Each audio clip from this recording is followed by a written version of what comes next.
At the will reading, my parents smiled as the lawyer slid a check for $10 million across the polished table toward my sister, Madison. They watched her like proud investors watching a deal close. Then they turned to me, almost casually, and said, "Go earn your own." I didn't cry.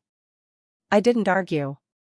I stared at the reflection of the chandelier in the table's surface, pretending my pulse wasn't thudding so loudly it felt like everyone could hear it.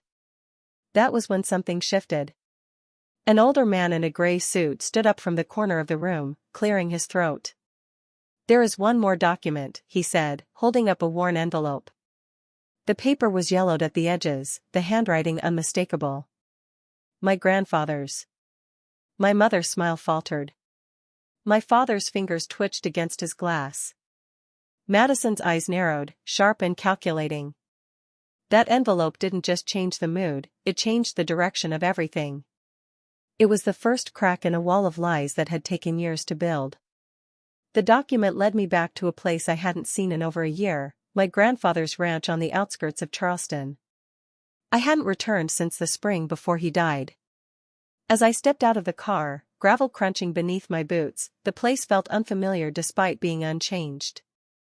The wind chimes on the porch, once the soundtrack of long summer afternoons and sweet tea cooling on the windowsill, now sounded hollow, like echoes of something that no longer belonged to me. I hesitated before knocking. The white paint on the door was chipped, same as always. The magnolia trees still leaned slightly east. But something in my chest tightened. When the door creaked open, my grandmother, Margaret, stood there with her arms crossed and her jaw locked tight. "So," she said, her voice sharp, "you finally decided to show up." There was no warmth in her eyes, no relief, only accusation.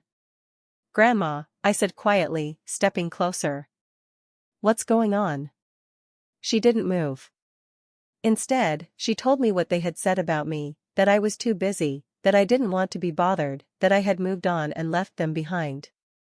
My throat went dry as I tried to explain. I told her I had called. That I had come by in March. That Madison had been there and told me no one was home. Margaret's eyes narrowed. "We were here," she said. "We were always here." She turned away and disappeared into the house. I followed her inside, where the air felt heavier, like the walls were holding their breath. She returned holding a worn leather notepad and pressed it into my hands. "This is the number your grandfather kept calling," she said. I recognized his handwriting instantly, steady, deliberate. But the number wasn't mine. Not even close. I told her that. Told her I'd had the same number since college. Her face drained of color. "They told us you changed it," she whispered. "That you didn't want to be found. That you were ashamed of us." My back hit the wall as the truth landed. "They lied," I said. "They cut me off on purpose." Her hands began to tremble as she lowered herself into the old armchair by the fireplace. I told her about the funeral, how I was told it was at noon, how I arrived to an empty church. She looked at me slowly, eyes glassy. "The funeral was at 9, she said. "They told everyone you didn't come. That you didn't care." The room went silent. Then something inside me broke. I dropped down beside her, clutching her hand. I told her I hadn't known he was sick. That I would have been there. Always. Her voice softened then. "We know the truth now," she said. "That's what matters." After a long silence, she stood. There was something different in her eyes, fire, resolve. She walked to the old rotary phone and began dialing. Each click felt deliberate. "Susan. Richard. Madison. I need you here. Now." She didn't wait for arguments before hanging up. Then she turned to me. "The lawyer is coming too. Your grandfather left instructions. Very clear ones." I nodded. Whatever was about to happen, I could feel it in my bones. And for the first time in my life, I wasn't afraid. For the next hour, I sat at the small kitchen table, tracing the worn edge of the wood with my finger. It was the same table where my grandfather used to drink his morning coffee, reading scientific journals I mailed him from college. The same place where he first asked me about my communication studies, where I once admitted I wanted to research plant memory and he hadn't laughed, not even a little. Everything in the kitchen looked the same. The curtains. The hum of the refrigerator. But the air had changed. It felt charged, like the house knew something was coming. Footsteps sounded on the porch. One by one, they arrived. I didn't see them, but I heard everything. My mother's overly sweet voice floated through the hallway, commenting on how the house smelled exactly the same. My father responded in his calm, measured tone, already irritated. I thought this was handled already. Then Madison's sharp sigh.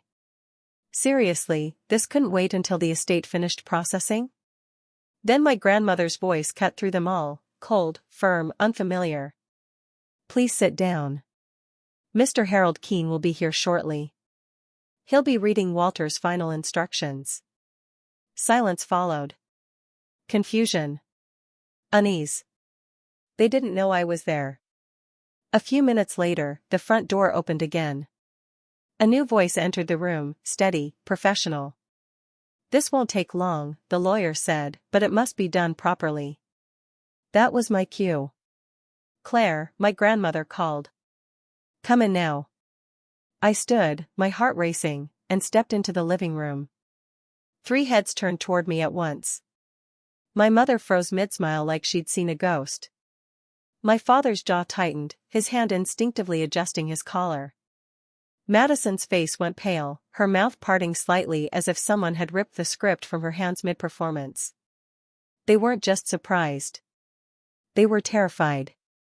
I walked to the empty armchair across from them and sat down slowly, keeping my back straight. If they expected me to shrink, they were wrong. The lawyer nodded at me once, unreadable, then opened his briefcase and removed a thick manila envelope. This, he said, is the last will and testament of Walter R. Whitman, recorded and sealed per his request. In addition to the official documents, he included a handwritten letter to be read aloud. No one spoke. To my wife, Margaret Whitman, he read. I leave the family ranch, the house, and sufficient funds for her comfort and care. She knows how to find the rest. My grandmother didn't react. She already knew. He turned the page. To my granddaughter, Clare Whitman. The room tightened. I leave the Whitman Research Annex located at 317 Laurel Creek Road, including all laboratory equipment, funding accounts, active research patents, and intellectual property currently filed under Whitman Innovation. A sharp gasp came from across the room. My mother looked at Madison. Madison's hands clenched into fists. And finally, the lawyer continued, the remainder of my estate, financial holdings, stocks, and retirement funds, shall be divided equally between my 2 granddaughters, Clare and Madison Whitman. For a moment, no one breathed. Then Madison shot to her feet. Her chair scraped across the floor with a shriek. What? She snapped. That's insane. You told me, she pointed at our parents, her voice cracking. You said it would all be mine. That if I just kept visiting him, if I smiled and played nice, everything would come to me. My parents didn't answer. My father stared at the floor. My mother looked like she wanted to disappear. I stayed still. Watching. The lawyer raised a hand. There is more. Mr. Whitman also wrote a personal letter to Clare, which he requested be read aloud here, in front of the family. Madison let out a bitter laugh, but no one joined her. My grandmother handed the lawyer a folded piece of paper from the drawer beside her. He wrote it the week before he died, she said. He made me promise. The lawyer unfolded it carefully. My grandfather's handwriting filled the page, broad, confident. To my dearest Clare, he began. The words hit me like a warm wind through an open window. If this is being read, then I am no longer by your side. But my belief in you remains stronger than ever. The room fell silent. And for the first time, they were all forced to hear what I had known in my bones my entire life. The lawyer's voice stayed steady as he continued reading my grandfather's letter, but the weight of the words settled heavily over the room. You were always the quiet one, he read, the observer, the thinker, the one who asked why when others didn't care to listen. I felt my chest tighten, not with pain this time, but with recognition. Across from me, Madison slowly sank back into her chair. My mother's fingers twisted together in her lap. My father stared out the window like he couldn't bear to look at anyone. You built your own truth in a family that never learned how to honor yours, the letter went on. I swallowed hard. Not rage, not revenge, just clarity. You were never a mistake. You were the legacy I was proudest of. Tears blurred my vision, but I didn't look away. I wanted every word to land where it belonged. The lawyer paused only briefly before continuing. I saw how your joy dimmed when your mother brushed you off, how your father changed the subject every time you shared something you were proud of. My mother inhaled sharply. I didn't turn toward her. I didn't need to. The room already knew.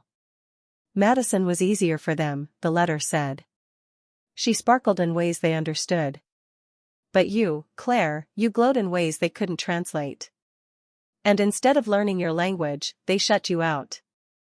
Madison shifted, folding her arms tightly across her chest. Her confidence was cracking now, piece by piece. I don't blame her entirely, my grandfather had written. She played the part they handed her. But you wrote your own role, and that takes courage.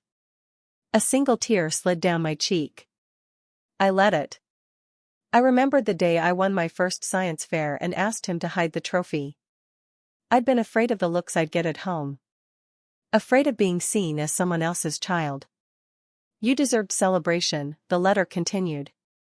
Not invisibility.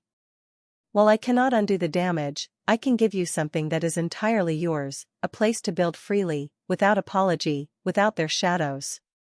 The lawyer folded the letter slowly. The silence that followed wasn't empty. It was thick with memory, guilt, and something new. Truth. I remember that science fair, I said quietly, breaking it. Mom didn't come. She was at Madison's dress rehearsal. Madison flinched. My father cleared his throat. Claire, this isn't the time to dig up the past. No, I said, my voice steady but sharp. It's the only time. I looked at him, then my mother. All I ever heard was, why can't you be more like your sister? Then I turned to Madison. And every time I tried to be proud of something, you turned it into a threat. She scoffed. You always played the victim. I worked for what I got. I nodded. You visited Grandpa when it was convenient. Smiled when you were told to. Said the right things because you thought it would pay off. Her face hardened. And what? She snapped. You think you're better? You disappeared for years. I didn't disappear, I said. I was erased. My voice shook, but I didn't stop. You gave Grandma a fake number. You made sure Grandpa never reached me. That's not distance. That's cruelty. My mother stood abruptly. Enough, Claire. You're twisting everything. This family, my grandmother cut in, her voice slicing through the room, has been living a lie. And I let it happen for far too long. She turned toward my parents. I believed you when you said she didn't care. I should have known better. My father shifted uncomfortably. She had opportunities, he muttered. Education, camps, none of that was free. No, I said. It wasn't. Grandpa paid for all of it. Every scholarship, every journal, every flight. You didn't even know where I was half the time. My voice cracked. You made me feel like a burden. He made me feel seen. Madison stood again, furious. Why should you get anything? Because you're some sad little genius? I met her gaze and smiled slightly. No. I get something because I earned his love honestly. Love isn't a performance. The room went still. Then my grandmother stood. Leave, she said simply. They didn't move. Out, she repeated, louder this time. You are not welcome here. Madison grabbed her bag and stormed out, her heels striking the floor like gunshots. My parents followed, stunned and speechless. The door closed behind them, not slammed, just final. For the first time in my life, the silence felt free. For a long moment after the door closed, I didn't move. The house felt different, lighter, like it had finally exhaled after holding its breath for years. My grandmother sat down slowly on the sofa, her hands no longer trembling. They rested calmly in her lap, like she'd made peace with a decision she should have made long ago. They'll come back, I said quietly. They always do. Maybe, she replied. But this time, we don't have to let them in. That was when it finally sank in. For most of my life, I'd lived under an unspoken contract. If I achieved enough, stayed quiet enough, made myself useful enough, maybe I'd be allowed to belong. Standing there, with my grandfather's words still echoing in my chest, I understood something painfully simple. I had been trying to earn love from people who never had any to give. I stepped outside onto the back porch, needing air. The boards creaked beneath my feet, a sound that once meant home. Now it meant change. The magnolia trees were still blooming near the fence, and beyond them stretched the red dirt field where my grandfather had let me build my first greenhouse when I was 10. It collapsed after 2 weeks. He'd called it a perfect disaster and laughed like it was a victory. When I went back inside, my grandmother had put a kettle on the stove.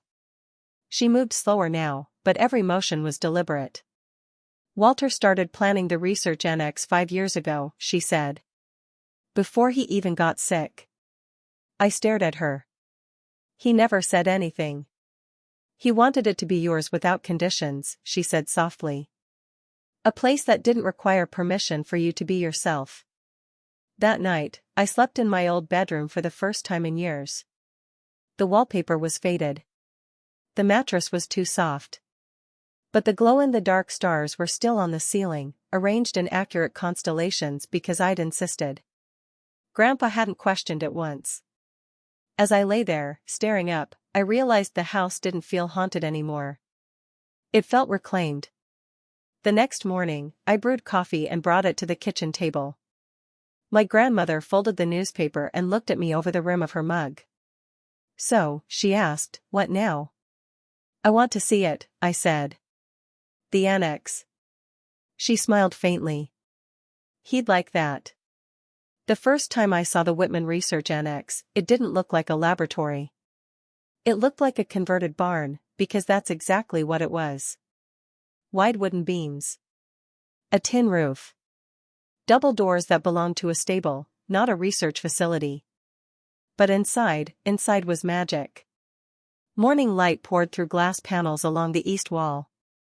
Work tables were arranged neatly, untouched equipment still gleaming. Microscopes. Centrifuges. Data tablets. A 3D printer wrapped in plastic. Shelves of unopened boxes labeled with my name in careful handwriting. In the center of the room stood a workbench. On it lay my childhood notebook. The one with torn pages, messy diagrams, and scribbled observations about honeybee communication. The one I thought I'd lost in college. My knees almost gave out. He hadn't just built me a lab. He'd built a home for my mind. Over the next few weeks, I moved into the annex full-time. I brought in 2 graduate students from my university program, Tara and Micah, both stubborn enough to believe science could still be human. We started small, local grants, partnerships with regional farmers, trial-and-error experiments that failed as often as they worked. We burned equipment, cried over rejected proposals, and stayed late arguing over data models that refused to behave. But every morning, I unlocked the doors to a place that didn't ask me to explain myself. A place where being intense wasn't a flaw. Where being quiet wasn't invisible. Where intelligence didn't need permission. One evening, after a particularly brutal funding rejection, I sat alone on the annex floor surrounded by printouts and empty coffee cups. I pulled my grandfather's letter from my bag and unfolded it again. My eyes found the line I'd memorized. You wrote your own role. It wasn't encouragement. It was instruction. And for the first time, I knew exactly what I was meant to build next. That night, instead of rewriting another grant proposal or fixing a broken data model, I opened a new document and started from scratch. Not for irrigation systems or crop yields, but for people, specifically the ones who were always overlooked. Kids like I used to be. Quiet. Curious. Invisible. I titled it the Little Scientist Initiative. A rural science program for students who had questions but no one willing to listen long enough to hear them. The first year, we only had 12 students. They came from small towns where schools still used outdated textbooks and science fairs were considered optional. We brought microscopes into classrooms that had never seen one.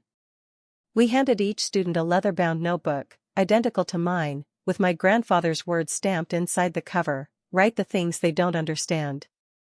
One day the world will." That fall, a 13-year-old girl named Amber showed me pages of bee behavior observations she'd recorded on her own. Her handwriting was uneven. Her calculations messy. But her thinking was sharp and alive. When I told her she was brilliant, she stared at me like I'd handed her something fragile and priceless. "You actually read it?" she whispered. I smiled. Of course I did. In that moment, I understood. This wasn't about replacing what I'd lost. It was about planting something new in better soil. 3 years after the will reading, an email arrived from a lawyer representing Madison. The subject line read, "Request for visit, Whitman Innovation Annex." I expected legal trouble. Another attempt to reopen wounds.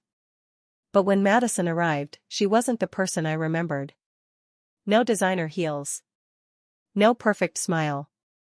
Just a navy coat that looked too big for her shoulders and a hesitation in her step, like she wasn't sure she deserved to be there. "He always knew who you were," she said quietly, stopping beneath my grandfather's portrait. Even when I didn't. I gave her the tour. She asked real questions, about funding, student research, community partnerships.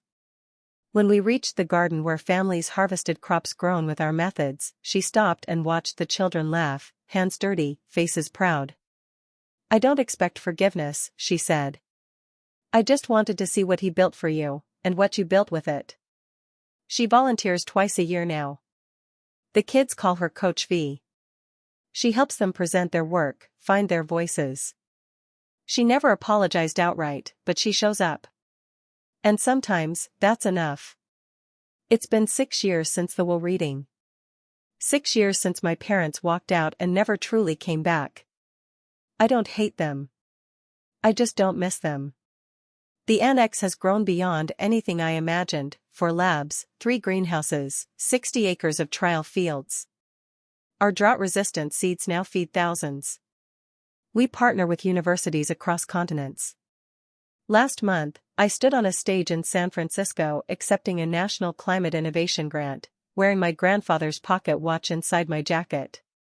Some nights, I sit on the wooden bench he built at the edge of the fields and look at the stars, the real ones this time. I think about the girl I used to be. The one who kept asking why. The one who refused to disappear. Legacy, I've learned, isn't money or land or buildings. It's permission. Permission to begin again. Permission to be seen. Permission to matter. And that was the greatest inheritance my grandfather ever gave me.